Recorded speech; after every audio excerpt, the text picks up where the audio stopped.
Hey guys, তো কেমন আছো অল ফ্রেন্ডস? তো আশা করি সবাই ভালো আছো। তো আজকের আমি সল্টলেক থেকে যাব যাব আমি তোমার সল্টলেক থেকে লেক ভিউ মার্কেট, শরৎ শরৎ বোস রোডে, ঠিক আছে? তো চলো তোমাদের দেখাই, ঠিক আছে?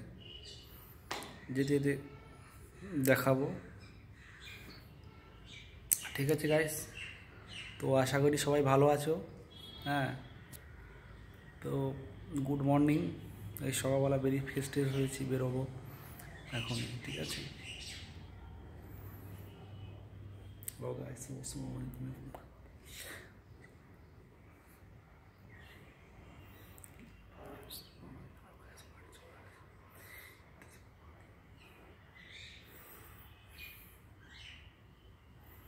ঠিক আছে।